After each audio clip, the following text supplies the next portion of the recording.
అన్ని చోట్ల కూడా ఇట్లాగే చేస్తారు. బెంగాల్ది ఇట్లా చేస్తున్నారని ప్రత్యేక సీన్ క్రియేట్ అవుతుంది, అంత మించి ఏం లేదు. 30% సీసీటీవీలు 2021లో రికార్డింగ్స్ లేవట. అది ఇప్పుడు ప్రస్తావిస్తున్నారు. ఇప్పుడు కూడా రికార్డింగ్స్ ఉండవు చాలా. ఇప్పుడు మొన్న ఎందుకు జరిగిన వాటిలో ఎన్ని రికార్డింగ్స్ ఉన్నాయి, వాళ్ళ పర్సనల్ రికార్డింగ్సే ఉంటాయి. అది అక్కడ టోటల్గా పెట్టాల్సినటువంటి వస్తుంది. అట్లాగే ఈ దఫా బాడీ క్యామ్స్ పెడుతున్నారట మైక్రో అబ్జర్వర్స్కి, సిఏపి పర్సనల్స్ కూడా minute by minute ground recording ఉంటుందట.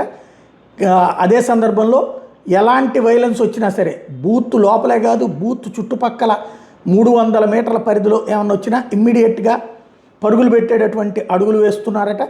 జీపీఎస్ ట్రాకర్స్ అన్ని వెహికల్స్కి ఏర్పాటు చేస్తున్నారట. CAPF quick response team QRT అనేటటువంటి పెడుతున్నారట.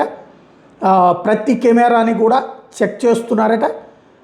ఎలక్షన్ కమిషన్ సీరియస్ ఎఫర్ట్స్ పెడుతోందట బెంగాల్లో.